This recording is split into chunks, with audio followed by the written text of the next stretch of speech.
De retour sur le plateau de la Tranche Info, place maintenant au jeudi anthropologie et nous accueillons notre spécialiste des humanités classiques africaines, le professeur Nusere Kalala Omotunde. Bonsoir professeur. Bonsoir, et bonsoir à toute la Guadeloupe et au monde entier, parce que nous sommes regardés par le monde entier. Alors clairement, avant de passer à notre thématique très intéressante du jour, donc Radia Négrière et fake news, je voulais quand même qu'on fasse un petit tour de l'actualité en termes énergétiques, puisque vous assurez la promotion du projet de Gérald Bougré autour de la géothermie et de l'hydrogène.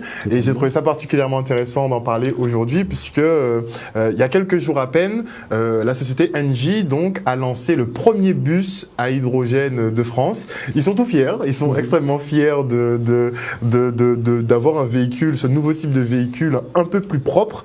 Donc on y arrive finalement à l'hydrogène. Oui, c'est-à-dire qu'en fait, en réalité, c'est une première initiative pour Engie, mais le bus à hydrogène, depuis 2019, il y a à peu près une dizaine de villes déjà dans l'Hexagone, mais aussi à travers l'Europe, qui ont commencé à s'intéresser à cette dynamique de l'hydrogène.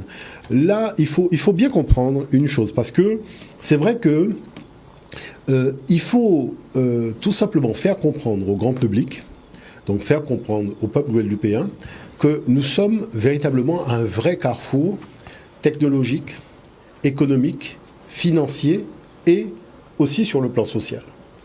C'est-à-dire que, je ne sais pas si vous vous rendez compte, mais lorsqu'on aborde la dynamique de l'énergie du futur, le fait que la Guadeloupe soit le site de production en géothermie le plus pertinent, le plus porteur de l'Europe, ça fait que nous sommes dans tous les débats.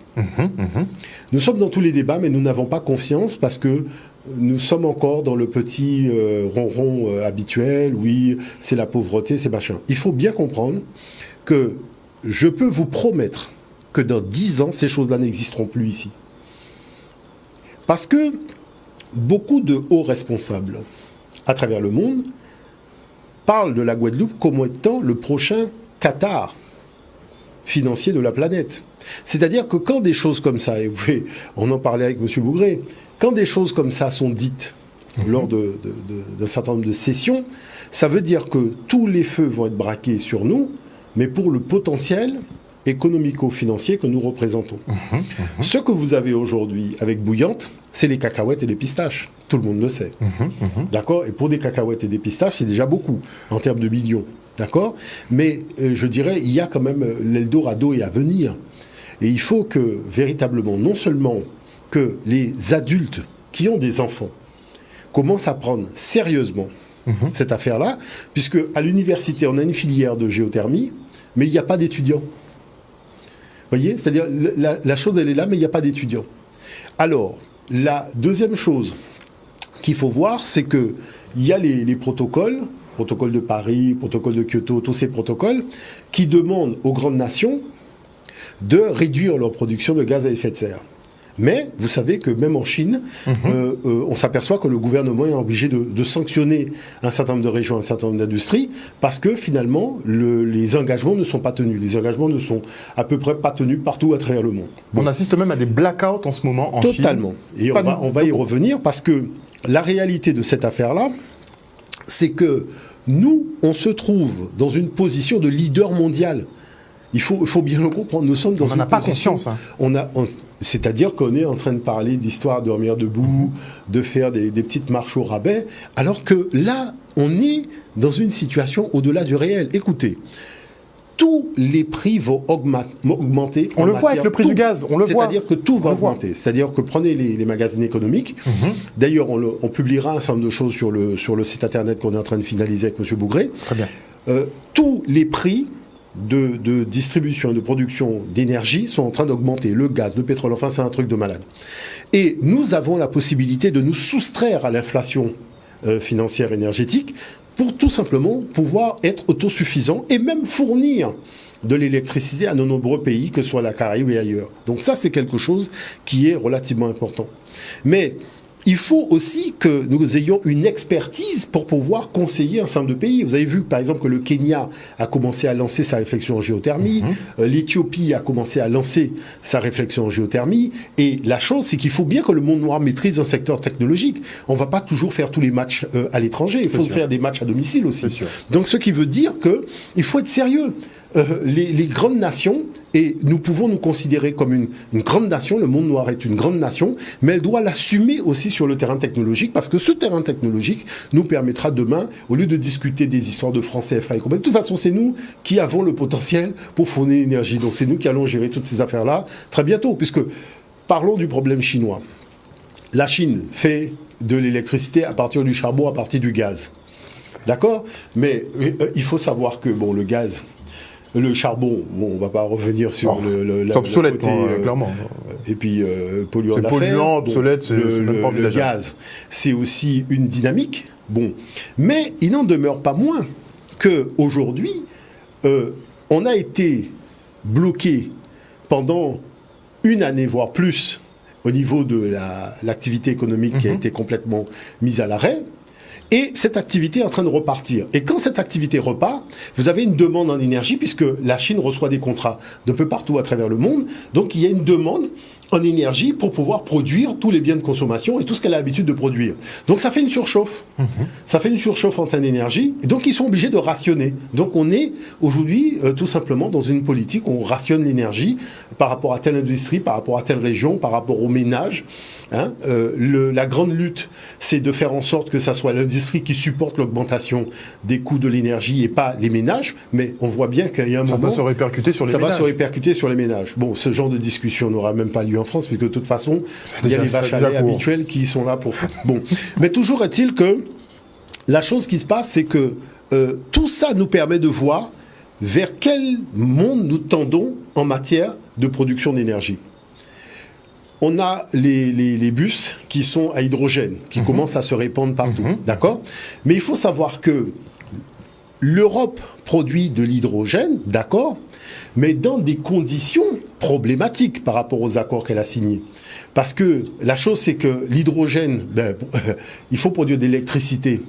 Vous voyez, et l'électricité est faite par l'uranium, par les centrales nucléaires. Donc, où est l'intérêt d'avoir une électricité produite par des centrales nucléaires pour ensuite passer à l'hydrogène ? Aucun sens. Ça n'a pas de sens. Nous, on n'est pas dans cette dynamique-là.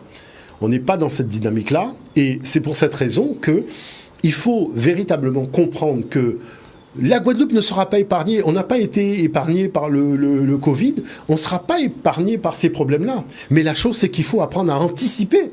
Bon sang. Il faut apprendre à anticiper. Il faut arrêter de faire des petites réunions de machin. Il y a du sérieux. Là, tous les loups de la planète sont en train de s'organiser en meute pour voir comment on organise le sous-développement au niveau de la population autochtone et comment on crée un Eldorado ici. Il faut comprendre ce qui est en train de se jouer, parce que ça se sait. Quand vous regardez les rapports internationaux et que vous voyez la situation, il faut comprendre une chose. S'il y a 8 étoiles en termes de qualité de production, en termes de géothermie et d'hydrogène, nous sommes à 28 étoiles. Mais tous les rapports le montrent à travers le monde. Parce que ce n'est pas tous les volcans qui permettent effectivement l'exploitation. On a de la haute enthalpie, c'est-à-dire la meilleure qualité en termes de production géothermie, mais en plus l'hydrogène, on le fait sans polluer la planète. C'est-à-dire qu'on est dans de l'énergie verte totale.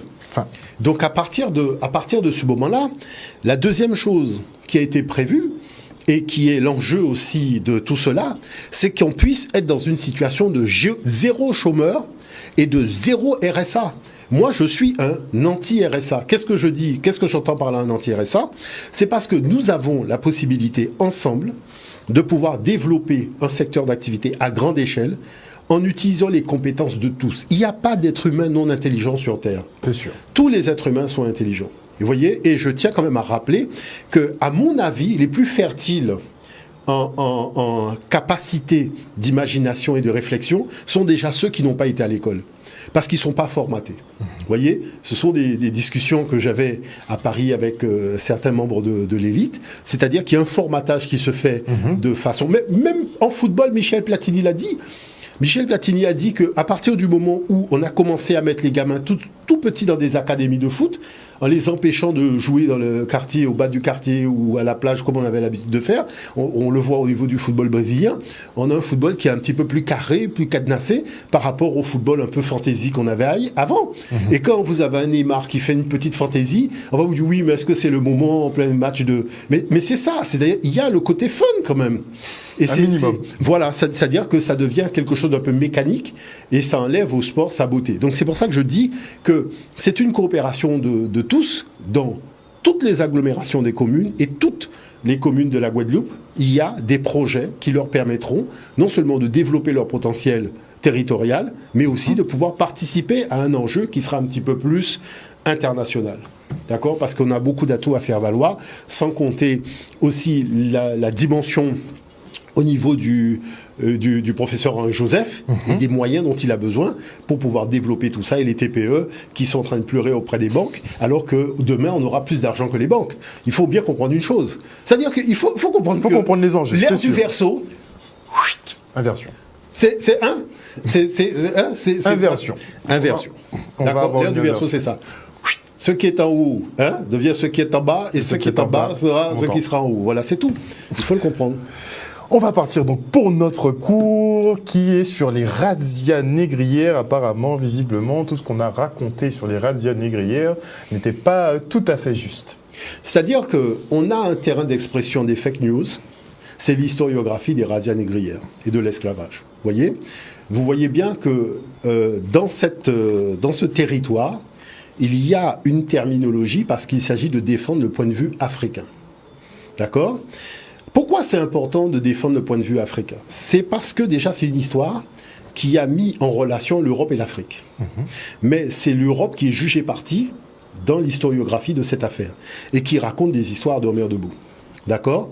On vous dit que les Européens sont arrivés en Afrique, ils sont tombés sur des sauvages, mais les rois leur ont vendu. Alors vous posez la question, depuis quand les sauvages sont organisés en royauté ? Parce que quand tu es organisé en royauté, tu ne peux plus être sauvage. Il semble. Bon, et si tu dis que tu es organisé, donc effectivement l'Afrique, comme a fait M. Anne, l'Afrique était organisée en royauté, le problème c'est que pourquoi tu as fait la colonisation en disant qu'il fallait civiliser les peuples qui ne l'étaient pas, et que manifestement tu as trouvé des rois à l'époque de l'esclavage, donc ça veut dire qu'il y avait déjà de la civilisation. Donc ça veut dire que tout ton discours, c'est du grand n'importe quoi. À se demander même si les gens boivent ou ils fument avant d'écrire un bouquin d'histoire. D'accord ? Bon. Non mais il faut se dire les choses clairement, parce que là on est dans du grand n'importe quoi.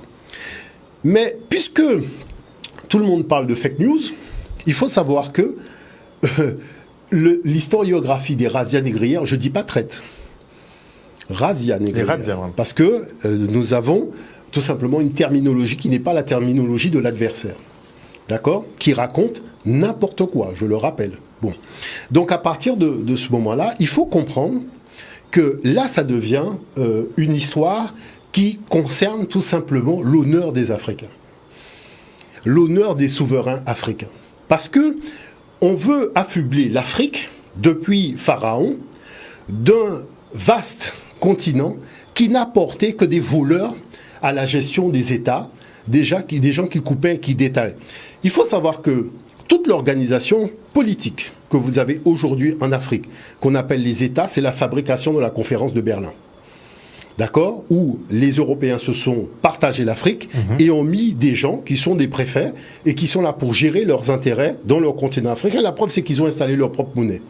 Propre monnaie qui est imprimée là-bas. Alors aujourd'hui, on joue à un jeu pervers de l'écho de machin. Mais il n'en demeure pas moins que, toujours est-il, que la marge d'action de l'Afrique, elle est réduite. Parce qu'il faut se le dire clairement, la guerre, on l'a perdue. C'est-à-dire, on a perdu la guerre coloniale.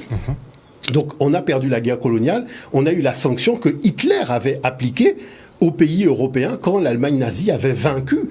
Parce que c'est Hitler qui a inventé le mark CFA, parce qu'il avait mis un mark à 20 francs. Vous voyez, c'est-à-dire que à partir d'un seul mark, on pouvait acheter des choses qui avaient une valeur de 20 francs. Le résultat, c'est que quand De Gaulle va installer ça en Afrique, il va mettre un franc à 100 francs CFA. Donc ça veut dire que vous prenez d'assaut, dans une démarche totalement nazie, des biens qui ne vous appartiennent pas, pour masquer le fait que vous usez de la force. Donc c'est pour ça que l'armée française est déployée en Afrique, alors que l'armée française, normalement, devait être déployée en France, non ? Puisque l'Afrique, jusqu'à nouvel ordre, n'a jamais attaqué ni l'Europe, ni la France. Donc pourquoi l'armée est déployée dans un continent qui t'a jamais attaqué? On parlera de protectorat, que la France est là pour assurer la protection vraiment, des populations. Blanche-Neige et les 7 nains, vraiment on n'y croit plus. D'accord? Donc c'est ça qui est important. Mais ce qui est très fort, c'est que la façon dont l'histoire est racontée aux jeunes générations, vous avez des gens qui, au demeurant, sont de bonne foi, mais tiennent un discours vis-à-vis de ceux qu'ils ont entendus et la façon dont on leur a expliqué ce récit, un discours anti-africain, même anti-nègre, anti-noir d'une façon générale. Alors il faut revenir sur un certain nombre de choses, revenir sur les matériaux, mener une critique des matériaux historiques et revenir sur une logique. Hein? Si on peut montrer par exemple le premier document qui est très intéressant, voilà. Vous avez Édouard Pointer qui, en 1867, refait cette grande peinture. Et il va représenter le déplacement d'une statue en Égypte avec l'utilisation d'esclaves. Donc, naturellement, on va là rentrer dans le monde sémitique avec des Hébreux qui auraient été en esclavage en Égypte, alors que cette affaire-là, c'est du grand n'importe quoi, parce qu'on n'a jamais trouvé le mot esclave en égyptien ancien. Et le mot esclave découle des Slaves que les Européens eux-mêmes vendaient aux Sémites. D'accord ? Mais ce qui est très étrange, c'est que vous avez des gens qui fouettent. Oui. Donc on voit bien un certain nombre de personnes, notamment debout devant la statue, qui fouettent les gens. Donc voilà comment le récit est présenté de manière à donner à l'Afrique antique une image de pays de despotes où on pratiquait l'esclavage. Bon. Est-ce qu'on peut passer à l'image suivante ? Voilà. L'image suivante, c'est le déplacement d'une statue à la 12e dynastie. C'est-à-dire que là, vous avez un document fait par les Égyptiens eux-mêmes. Où est le gars qui fouettait tout le monde? Vous avez 2000 personnes en train de déplacer les statues. Le rythme est donné par le tambour pour que tout le monde puisse avancer en même temps. Et qu'est-ce que vous constatez? Vous constatez que l'individu qui est devant est en train de tout simplement renverser des jarres d'eau devant le traîneau pour que la terre soit humidifiée et permettre au traîneau de glisser sur cette espèce de sable, boue, terre, machin. Moi, j'ai eu l'occasion, en me rendant sur le plateau des Pyramides dans la zone des ouvriers, je voulais tout simplement passer, comme on dit, à travers champs, entre guillemets, parce que je ne voulais pas faire un grand décours. Et j'ai pris de l'élan pour sauter sur une espèce de plateforme de sable et j'ai glissé, mais sur une distance anormale. Donc j'ai refait le tour, j'ai repris de l'élan, j'ai ressauté et j'ai glissé. Mais je me suis dit, mais c'est incroyable, comment on fait pour glisser? Parce qu'il y avait un peu d'eau. Donc j'ai refait le tour et j'ai glissé une troisième fois. Je me suis dit, je comprends maintenant pourquoi les anciens, c'était plus pratique pour eux d'utiliser cette méthode-là. Parce que les gens racontent des histoires. Écoutez. Mais peut-être qu'ils ont confondu non, mais je vais vous expliquer. la jarre et un fouet. Oui, il n'y avait pas la roue. Vous êtes sur un terrain un peu boueux, voire un peu marécageux. C'est pas une roue que vous allez utiliser. Mais le traîneau est fort à propos parce qu'il glisse. Il glisse. Comme du savon. Et c'est là que j'ai compris qu'effectivement, moi-même, j'aurais choisi la solution du traîneau et pas la solution de la roue. Et vous avez une statue de plusieurs tonnes. Donc, qu'est-ce que vous constatez? Vous constatez que, alors que l'Afrique a des matériaux pour pouvoir dire et renseigner l'humanité sur la façon dont elle déplaçait une statue, sans user de fouet ni sans martyriser personne, mais vous avez une bande d'individus qui viennent de l'extérieur et qui racontent à la jeunesse africaine des sornettes. Et la chose, c'est que malheureusement, cette jeunesse n'a pas l'opportunité de voir les vrais documents. Donc du coup, on reste sur ce qu'on a vu dans le documentaire, de ce qu'on a dit dans la Bible, des histoires de dormir debout. Et le résultat, c'est qu'il y a quand même la réalité, c'est-à-dire le matériau africain qui permettrait de régler la problématique. Vous voyez? Donc ça, c'est l'exemple typique d'une fake news. C'est une fake news historique dans laquelle on veut tout simplement ternir l'image de l'Afrique et des Africains en les faisant passer pour des despotes. Vous voyez? Donc ça, c'est quand même quelque chose d'important. Si on continue dans la démarche d'investigation, lorsque moi j'ai participé à beaucoup de colloques, vous savez, il y a la presse au mois de mai qui est relativement dense en termes d'articles, en termes d'images et compagnie, mais il y a une chose qui est très étrange, c'est que personne ne s'est jamais posé des questions sur cette problématique de l'image. Il y a eu un colloque à Montparnasse où on a réuni les historiens. Et justement, la façon dont les gens parlaient, c'était comme si les images avaient une valeur d'objectivité.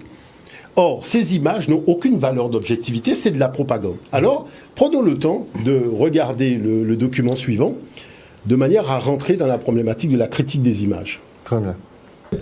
Vous avez l'habitude de voir dans les magazines, dans les publications, un certain nombre d'illustrations que je vais me faire un plaisir de vous commenter. Tout d'abord, nous allons voir une première image qui est celle-ci. Vous voyez qu'on voit d'ailleurs très souvent dans les publications. Alors, qu'est-ce qu'on peut dire par rapport à cette image? Alors, tout simplement, il faut savoir que cette image a été publiée en fait par les éditions Anthony Tables dans l'ouvrage L'esclavage transatlantique, un crime contre la dignité humaine. Donc ça, c'est un ouvrage qui a été publié à Londres en 1994, donc c'est à la page 106 et c'est la figure 23. Mais chose curieuse, c'est que la source originelle de cette image n'a jamais été identifiée. Donc, qu'est-ce qu'on y voit? On y voit des hommes, des femmes et des enfants liés par des joues en bois et des chaînes qui sont capturés de l'intérieur des terres par des gardes africains qui portent des armes et ramenés le long des côtes. Bon. Cette image a été aussi publiée dans l'ouvrage de James Walving, An African Life, The Life and Times of Olaudah Equiano, 1745-1797, édition Cassel, 1998, en page 11. Il cite encore comme source originale Vernet Lovett Cameron, Voyage en Afrique centrale, 1873. Or, il n'y a aucun livre ayant ce titre écrit par Cameron. L'image a été également utilisée par James Walving dans The Black Ivory, Londres, 1992. Mais aucune mention de son origine n'est notifiée. Alors, il y a une autre image qu'on a l'habitude de montrer, qui est cette image-là aussi, donc même type d'image. Donc vous avez des captifs qui sont traînés le long des côtes, donc par des gardes africains aussi, qui ont aussi même chose, donc un fusil. Et qu'est-ce qu'on peut dire sur cet ouvrage-là? Cette image, vous voyez, a été publiée dans l'ouvrage de David and Charles Livingstone, intitulé Histoire de l'expédition aux Zambèzes et ses tribulations, ainsi que la découverte des lacs Chihuahua et Nyassa, 1858-1864, publié à Londres en 1865. Et l'image que vous voyez figure à la page 356. Une réédition a eu lieu à New York en 1866 et là, cette image figure à la page 376. Alors, qu'est-ce qu'on peut y dire? On y voit des hommes qui sont liés par des rondins en forme de fourche, avec des enfants à leur côté et des femmes qui sont attachées par des chaînes ou des cordes, sous la surveillance aussi de gardes africains armés de fusils. Et la légende dit ceci, pour cette image, groupe de captifs rencontrés sur le territoire de Mambé en route pour Tété. Alors la scène s'est déroulée en juillet 1861 et Mambé était un chef de village qui était aussi l'ami de Livingstone et était un village sur la rivière du Zambèze situé à l'ouest du Mozambique. Alors, il faut savoir que c'était le dernier poste donc avancé des Portugais sur le Zambèze et cette image a été aussi publiée dans le Harper's New Monthly Magazine, le volume 32 de décembre 1865 et mai 1866 en page 719. Alors, David Livingstone écrit que les illustrations du livre proviennent de dessins réalisés par un artiste qui était attaché à l'expédition. Et son nom était Thomas Baines, mais le souci est qu'il a quitté l'expédition de Zambèze en novembre 1859, soit près d'un an avant que la scène de cette capture ait lieu. Poursuivons avec cette image, intitulée La traite des nègres en Afrique. Elle est tirée d'un manuel scolaire utilisé autrefois sur notre territoire. Donc ce manuel est pour connaître la France, les Antilles et la Guyane, Histoire et Géographie, classe de CM, publié aux éditions Hachette. Qu'est-ce qu'on y voit? On voit sur la scène centrale un personnage en train de dire au revoir à ses enfants. Il porte manifestement un short blanc. Il est encadré par d'autres personnages qui manifestement aussi font partie d'une organisation puisqu'ils sont vêtus de blanc avec un bonnet rouge. Cette image est présentée donc aux jeunes générations comme étant un cas typique illustrant les razzias négrières en Afrique. Or, il est étrange de voir que le personnage, tout simplement, a le temps de dire au revoir à ses enfants, un peu comme s'il partait en mission. En demandant à des personnes ayant un certain âge, de certaines régions africaines, telles que le Togo, le Sénégal et autres, qu'est-ce qui pour eux est marquant dans cette image? Tout simplement, il s'agit de leur vécu de l'époque du recrutement des tirailleurs à l'époque coloniale. Effectivement, le bonnet rouge est un marqueur de cette période, puisque les tirailleurs portaient justement, dans certaines unités, ces bonnets rouges, donc qui fait que ça n'a rien à voir avec la traite négrière.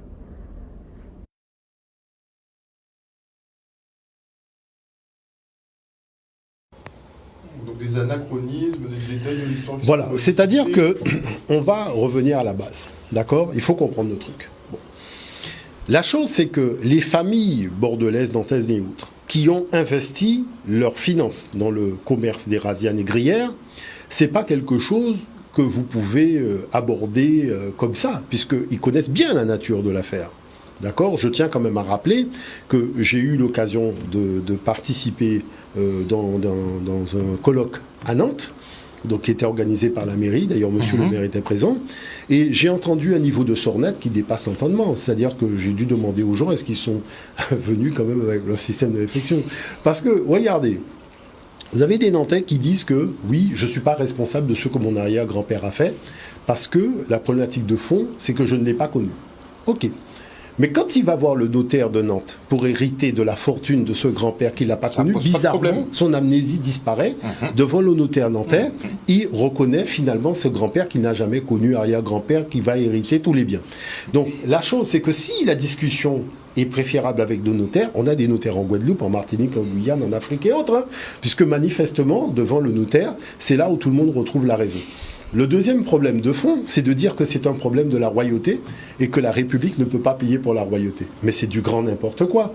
Parce que Haïti a contracté une dette à l'époque de la royauté et a continué de la payer sur la République. Clairement. On a coupé la tête de Louis XVI, on n'a pas coupé la tête de la dette. Donc la République, de fait, sera responsable de tout ce qui est de l'ordre de l'esclavage. Puisque si on avait coupé les liens financiers, tous ces liens-là, en coupant la tête de Louis XVI, on n'aurait pas discuté. Clairement. Mais là, on est dans du grand net. Donc c'est que des bêtises comme ça que vous entendez à longueur de journée, parce qu'il y a une problématique de fond, c'est que l'Européen sait qu'il a tort. Donc il ruse. Et il organise les fake news à grande échelle. Maintenant, ces familles nantaises qui ont besoin de justifier qu'ils ont investi leur argent, l'argent de la famille, dans cette affaire. Donc qu'est-ce qu'ils vont faire? Ils vont prendre des dessinateurs qui vont écouter les gens parler sur le port, c'est-à-dire que les gens ne sont même pas allés en Afrique, hein. Ils vont écouter les gens parler sur le port, et ils vont faire des dessins où on va commencer à t'organiser une Afrique que personne n'a jamais vue. Et je ne vous parle même pas de l'univers botanique. Parce que si vous rentrez, on vous dit ça c'est telle région, ces arbres-là n'existent. Le gars va même peindre les arbres en Alsace qui va te transférer en Afrique, il n'y a aucun problème. Puisque personne ne fait de vérification de rien. Tu as des gars qui ont un bonnet rouge. Mais s'ils sont en bonnet rouge habillés en blanc, hein, c'est qu'ils sont dans une organisation. Ils représentent les intérêts d'une organisation. Maintenant, si le gars qui va rentrer dans cette organisation a déjà un short blanc, donc il lui manque plus que le bonnet et le truc, et il dit au revoir à ses enfants, mais où ça que vous avez vu que quelqu'un qui est rasier va dire au revoir à ses enfants? Mais c'est du grand n'importe quoi. C'est dans un manuel scolaire. Il y a des enseignants, ils ont ça tous les jours devant les yeux. À aucun moment, je dirais quelqu'un attendez. C'est-à-dire qu'on ne peut pas prendre un truc qui a à faire avec une suite de l'histoire, c'est-à-dire tout ce qui est engagement, tirailleurs sénégalais et compagnie, avec une problématique de l'esclavage. Donc ça montre bien qu'au niveau de la documentation, on s'amuse. Mais poursuivons la réflexion critique, si on peut voir le document suivant, parce que la réflexion critique, elle est quand même très intéressante sur cette démarche-là. Est-ce qu'on peut sur la même lancée sur la même lancée de la critique des documents? Très bien. On y va. Alors, chose extraordinaire, c'est que donc vous avez une suite donc de captifs qui sont amenés le long des côtes. Et il y a une chose quand même qui est relativement frappante, c'est la femme que vous avez au milieu de l'image, la façon dont elle porte l'enfant. Parce que nulle part en Afrique, on ne porte un enfant au niveau des fesses. Vous voyez, généralement, la femme, elle attache donc le tissu au niveau des seins, et la tête de l'enfant se trouve entre les deux omoplates. Je vous garantis que cette scène est totalement inventée. C'est-à-dire que l'auteur qui a dessiné cette scène, en fait, ne l'a jamais vue. Parce que s'il avait vu véritablement cette scène-là, il n'aurait pas fait cette erreur aussi grave, qui est, en fait, un enfant qui est placé au niveau des fesses, qui fait que la femme, quand elle marche, ben, l'enfant, il est ballotté des deux côtés. En fait, chaque détail compte dans cette affaire. Je vais vous dire, il y a deux problèmes dans ce dessin. Moi, monsieur le maire de Soissons a fait un colloque qu'il a invité à la mairie. Moi, j'ai parlé à tout le monde. Les historiens étaient là. Je leur ai dit, cette affaire-là, c'est une fake news. Premièrement, ma grand-mère qui portait toujours des charges sur la tête, elle met toujours de quoi amortir la charge, d'accord, avant de mettre la charge. Vous avez des dessins où la femme porte la charge sur sa tête, comme ça, sans avoir mis même des végétaux ou un tissu pour amortir la charge. Vous avez vu ça où? Mais personne ne fait ça. Ça, c'est du grand n'importe quoi. Le gars qui a fait ça n'a jamais vu une femme porter une charge sur la tête. Vous voyez? Parce que ce qu'on met sur la tête, ça permet de stabiliser aussi la charge, puisqu'elle est lourde. Vous voyez? Donc déjà, ça, c'est du grand n'importe quoi. Deuxièmement, la femme a un brushing. La femme centrale, elle a un brushing. Mais comment ça se fait qu'elle a un brushing? Mais on est où là? Vous prenez les gens pour des idiots, quoi. Et en plus, elle porte les enfants au niveau des fesses. Mais écoutez, moi, pour faire comprendre ça à monsieur le maire, j'ai demandé à 2 femmes, donc je n'ai rien dit, j'ai dit à 2 femmes, de venir devant l'écran géant. Et quand elles sont venues, je leur ai dit, est-ce que vous pensez qu'il a existé une femme africaine qui a porté ses enfants comme ça? Et elles ont commencé à regarder, elles ont dit, mais non, l'enfant est trop bas. Parce que quand tu marches, tu bouges et il faut stabiliser le cou et les épaules de l'enfant. Donc c'est pour ça qu'on monte l'enfant. Donc il repose sur les fesses de la maman, vous voyez, et l'enfant est remonté au niveau des 2 omoplates. Donc ce qui permet de stabiliser la colonne vertébrale et haute. Donc le gars qui a fait ça, c'est quelqu'un à qui on a dit que oui, les femmes portent les enfants au dos avec un tissu machin. Mais on a l'impression que les 2 enfants là qu'il a fait sont en lévitation. Est-ce qu'on peut revoir l'image? Parce que c'est puissant. On a l'impression que c'est Gérard Majax qui met... Regardez la dame qui a le truc rouge. Alors vous pensez qu'en Afrique, il y a des gens qui ont des tissus rouges comme ça? On est au carnaval de Rio, c'est quoi? Hein? Il y a quand même des dessins africains, il y a quand même des trucs, tout le monde est habillé. Le brushing, on le voit quand même assez bien, le brushing. Mais c'est quoi ce brushing? Vous voyez? Donc c'est-à-dire que vous voyez bien que le gars qui a fait ça était payé, mais ça c'est faux. C'est pas des vraies images. Il faut pas prendre ça au sérieux. Nous sommes au cirque Zavata, là, nous ne sommes pas dans l'historiographie. Non, mais il faut comprendre ça, parce que c'est du grand n'importe quoi. Maintenant, abordons le thème qui fait tout le monde bondir de sa chaise. La problématique des razzias, de la participation de l'Afrique. Est-ce qu'on peut voir le document suivant? Mais les Noirs ont vendu des Noirs. Non, mais justement. Alors, si on en croit le professeur Stephen Hahn, qui est l'auteur d'un vaste article de 2 pages, publié dans Le Monde diplomatique de mai 2010, l'acheminement des esclaves de l'intérieur du continent jusqu'à la côte était assuré sans participation des Européens, par les Africains eux-mêmes, qui les hébergeaient et les vendaient directement aux négriers européens. Et là-dessus, l'historien nantais, Olivier Pétré-Grenouillot, le rejoint en soutenant dans son ouvrage Les traites négrières et cette histoire globale que seulement 2% des captifs étaient razziés directement par les Européens.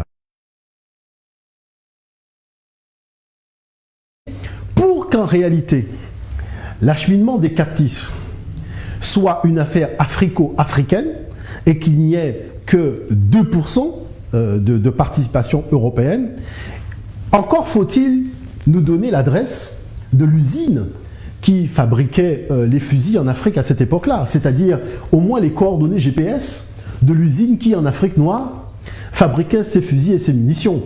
Parce que si, effectivement, c'est possible de nous donner une telle information, là, je signe, banco, la livraison des captifs était une affaire africo-africaine, il n'y a aucun problème. Mais si on n'est pas capable de nous donner l'adresse donc de cette usine en Afrique et que nous savons pertinemment que ces armes à feu provenaient des usines européennes, alors là, il faut quand même admettre que le problème devient essentiellement européen. Pourquoi? Parce qu'il faut compléter l'étude par ce type d'image. C'est-à-dire les moments où nous voyons les Européens tout simplement en train d'introduire les armes à feu en Afrique. Parce que sans l'usage des armes à feu, il était impossible pour 2 personnes de ramener autant de monde au niveau des côtes. Donc ça, il faut quand même le rappeler. Bon, il ne faut pas oublier non plus la bulle papale du 8 janvier 1454 qui stipulait « Nous avions jadis, par de précédentes lettres, concédé au roi Alphonse, entre autres choses, la faculté pleine et entière d'attaquer, de conquérir, de vaincre et de réduire et de soumettre donc tous les Sarrasins, tous les Noirs, de réduire leurs personnes en servitude perpétuelle. » Donc cette bulle papale correspond véritablement à la note d'intention des Européens. C'est-à-dire que là, on voit véritablement qu'il n'était pas question de venir acheter des captifs le long des côtes, mais qu'il était véritablement question de venir les kidnapper, de venir les razzier. Un sournois, quoi. Voilà. Et c'est là que, je dirais, l'historiographie européenne se tire des balles dans les pieds. Et on va être, je dirais, logique pour analyser ça. Bon. Vous avez ce qu'on appelle le fondement d'un conflit, c'est le rapport de force. D'accord ? Les grands spécialistes, puisque depuis qu'il y a eu le problème des sous-marins australiens, machin, tous les spécialistes de la géostratégie, des écoles militaires de partout, sont venus à la télévision pour aborder la problématique du rapport de force entre l'Europe et les États-Unis, entre l'Europe et l'Angleterre, l'Europe et l'Australie. D'accord ? Donc les gens savent que l'historiographie en termes de rapport entre nations, c'est une question de rapport de force. Bon. Vous avez des gens qui sont au demeurant diplômés, qui vous sortent un truc qui n'a ni queue ni tête, c'est que l'acheminement des captifs était de la responsabilité des Africains et que l'Europe n'a rien à voir dans ça. Je vais vous expliquer une chose qui est très claire. Il y a la notion de rapport de force. C'est-à-dire que, comme j'ai expliqué dans la conférence à Paris, où il y avait tous les historiens, je leur ai dit, voilà la problématique du rapport de force. Sur l'image, il y a 2 personnes qui ont un fusil. Donc, on va prendre 2 personnes, mais on va prendre 2 personnes blanches qu'on va mettre devant la porte. Et on va compter le nombre de personnes attachées. Et on va prendre exactement le même nombre de personnes noires. Et on va demander aux 2 personnes de nous empêcher de sortir de la salle. Ça de nous empêcher. Puisque, comme les gens sont dans le cirque Zavata de l'histoire, on prend 2 personnes blanches. Moi, je prends 12 bonhommes. Et empêche-nous de sortir de la salle. Amène-nu un machin. Ça va être compliqué. C'est pas possible. C'était pas des chargeurs 12 coups à l'époque. Donc c'est pas possible. Bon. Maintenant, si on donne à ces 2 imbéciles-là des fusils, ça veut dire que si on est 12, on ne pourra pas sortir à 12. Parce que si c'est 6-6, c'est-à-dire s'ils ne ratent pas, on est tous cramés, on ne peut pas sortir de la salle, puisque ils ont des 6 coups, ça fait 12. Donc vous voyez comment la problématique du rapport de force par l'intrusion de l'arme européenne change la donne. Donc il est responsable. Vous voyez l'affaire, c'est comme un penalty, tu as fait tomber l'avancante qui allait marquer un but. Penalty. Donc là, il y a penalty en histoire, c'est-à-dire que le gars peut pas s'en sortir. Parce que, je vais vous expliquer une chose. Moi, je suis le roi bois, foi, moi. D'accord ? Je décide d'aller chercher des captifs à l'intérieur des terres, je prends mes fusils, je tire bam bam toute la journée, je reviens, j'ai attrapé, disons, 30 captifs. D'accord ? Et je suis là, j'attends tranquillement que le bateau négrier arrive pour livrer mes 30 captifs. D'accord. Le lendemain matin, je veux repartir. Je fais clac-clac, j'ai pas de munitions. Donc, les razzias négrières ont commencé lundi à 8h du matin, se sont terminées lundi à 17h. Puisque j'ai plus de munitions. Le problème, c'est pas d'avoir le fusil. Encore faut-il avoir les munitions, puisqu'il n'y a pas de fabrication de munitions en Afrique. Donc, du coup, si moi, le roi bois, je peux repartir vendredi, aller attraper des gens, c'est qu'il y a bien quelqu'un qui m'a donné les munitions.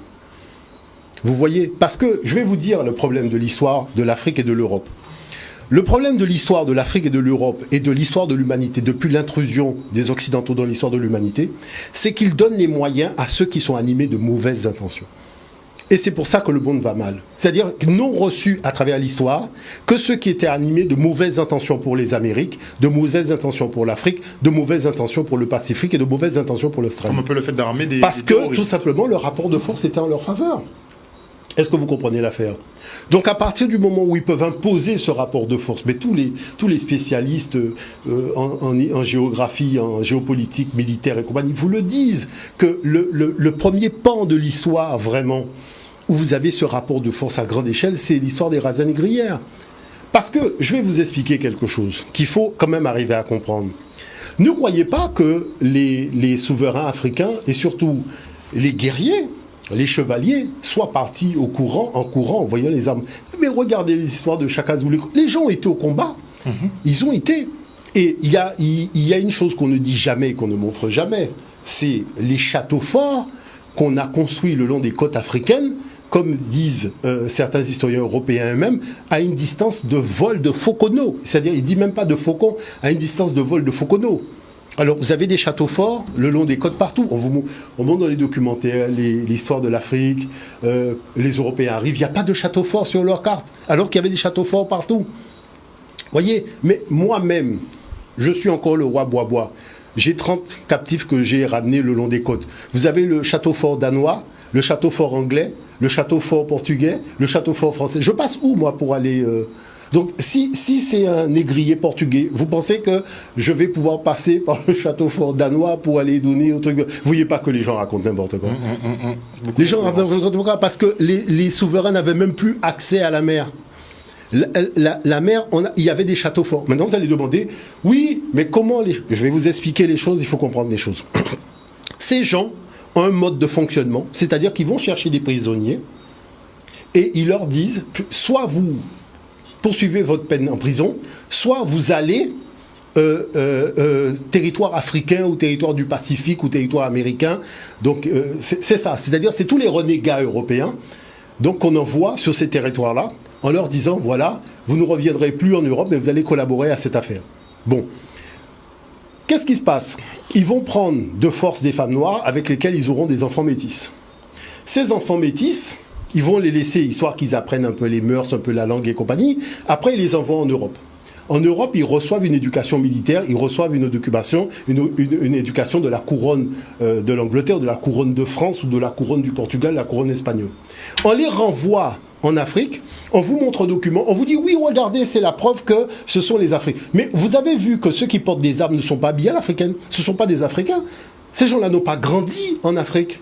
Ce sont des gens que malheureusement des enfants qu'on a kidnappés, hein, ils connaissent bien l'histoire des enfants soldats, ils oublient que ceux qui ont commencé, c'est quand même eux. Donc vous prenez des gamins, vous les faites vivre au Portugal, vous les habillez, vous les faites rentrer dans l'ordre du Christ, et après vous allez dire, ah mais dans l'ordre du Christ il y avait des noirs. Mais je vais vous dire une chose, à partir du moment où l'enfant est coupé de son terrain culturel, est coupé de son terrain maternel, et que vous l'embrigadez dans votre christianisme en l'envoyant avec des armes à feu pour tuer des gens, eh ben pour lui c'est une destinée.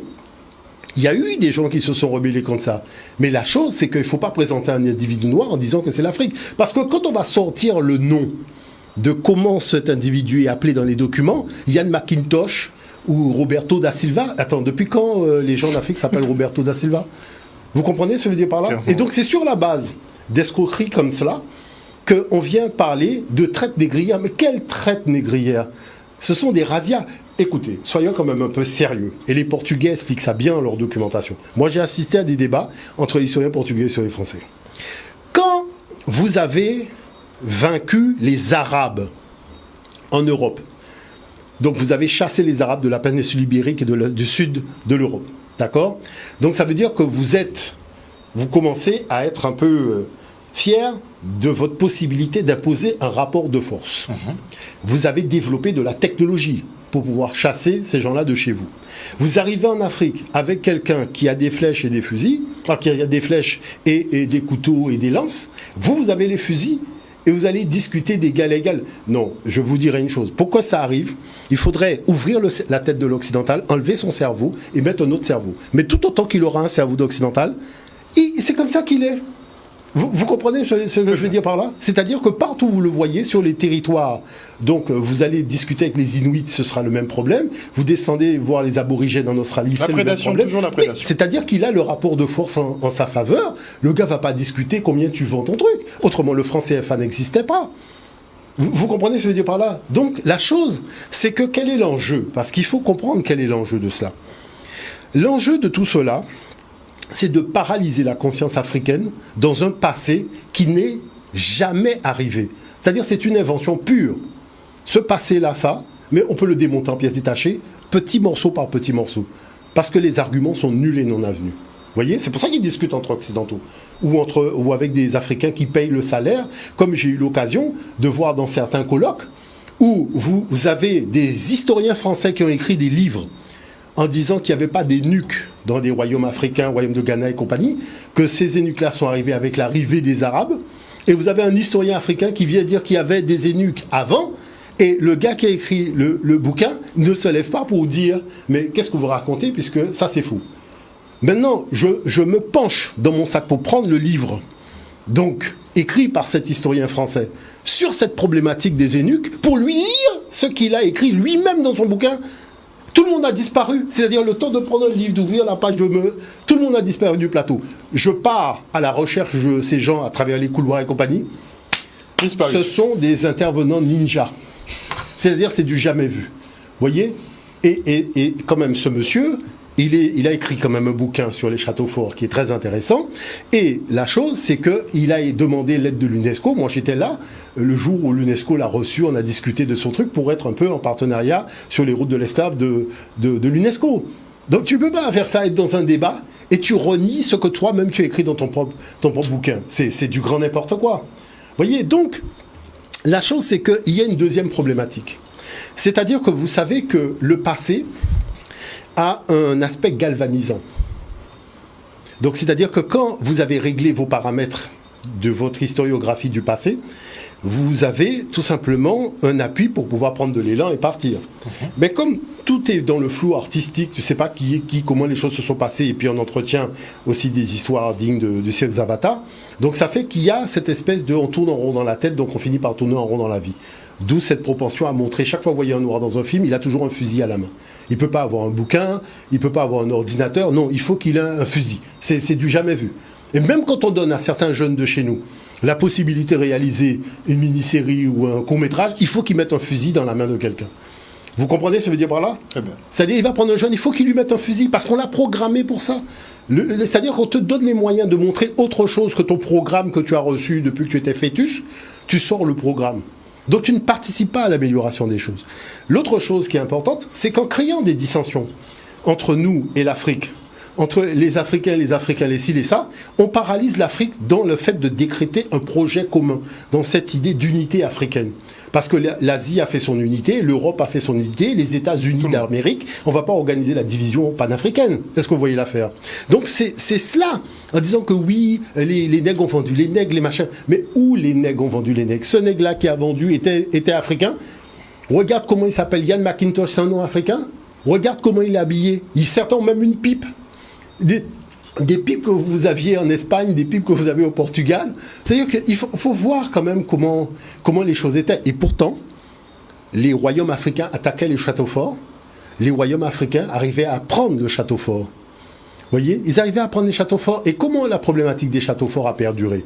Puisque les gens disent oui, mais si, machin, il faut savoir que les enfants des chefs, donc au niveau des villages, donc le long des côtes et compagnie, donc qui étaient un petit peu aussi reculés, étaient kidnappés dans les châteaux forts. Et si le village en question ne livrait pas des vivres au château fort, il tuait un enfant. D'accord.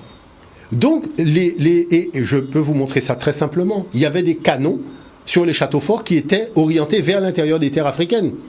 Donc, si le roi collabore, si le roi est en train de t'apporter des captifs comme machin, pourquoi tu as des canons vers la mer et pourquoi tu as des canons vers la terre ? Et je peux vous montrer des documents des Danois qui disent qu'en réalité, on a des canons vers la terre parce que les Africains ne veulent pas collaborer à cette affaire-là. Parce que nous sommes des étrangers sur leur terre, on vient leur opposer un rapport de force et ils ne le prennent pas du tout. Et nous sommes constamment attaqués. Vous voyez ce que je veux dire par là ? Et donc, il y a des ouvrages qui parlent de ces châteaux forts et de la façon dont les jeunes y étaient. Parce qu'il faut savoir que le château fort, ce n'est pas la première fois que l'Africain voyait un château fort. Lui-même vivait dans un château fort. Les châteaux forts dans beaucoup de régions d'Afrique s'appellent les Tatas. Vous allez au Mali, ce sont les Tatas. Mais ce sont des châteaux forts. J'ai même montré que le château fort est une invention de l'Afrique. Oui. Donc il ne faut pas venir inventer le truc que la première fois que l'Africain avait un bateau, c'est quand les autres... Mais arrêtez de raconter des bêtises. Le Sénégal, c'est le nom d'un bateau. Vous voyez ? C'est-à-dire que le gars, il arrive, vous voyez un bateau qui circule puisqu'on fonctionnait sur les fleuves. C'est-à-dire que vous avez une espèce de ramassis de tout ce qu'on a trouvé dans la décharge publique de l'histoire qu'on va vous déverser sur le continent africain pour donner aux Africains une piètre idée d'eux-mêmes en utilisant un adage qui est le passé, la chair même du présent. Celui dont tu détruis le passé, eh ben, tu as détruit son présent et il ne peut plus avoir de futur. Donc il faut, je dirais, soit on règle ce problème-là une bonne fois pour toutes, en montrant aux gens que tout ce qu'ils écrivent dans leur bouquin, c'est du ramassis, et on est capable de leur dire en face. On va pas tourner machin, on va leur dire en face, vous comprenez? Mais la chose, c'est qu'on doit avancer. Parce que nous, on a la géothermie à faire, et on va pas la faire en combattant les uns contre les autres. Il va falloir qu'on se mette ensemble, et qu'on puisse faire ça, de manière à faire en sorte que l'ère du verso, voilà, vous voyez, le changement. On se comprend. Merci beaucoup, professeur Omotunde, pour ce cours sur les radias négrières. On se retrouve la semaine prochaine pour un nouveau cours. Chers téléspectateurs, on espère que vous avez passé un bon moment en notre compagnie. N'hésitez pas à laisser vos commentaires et partager cette émission de partout. Passez une bonne soirée à l'écoute des programmes de Canal 10. On se retrouve demain. Bisous.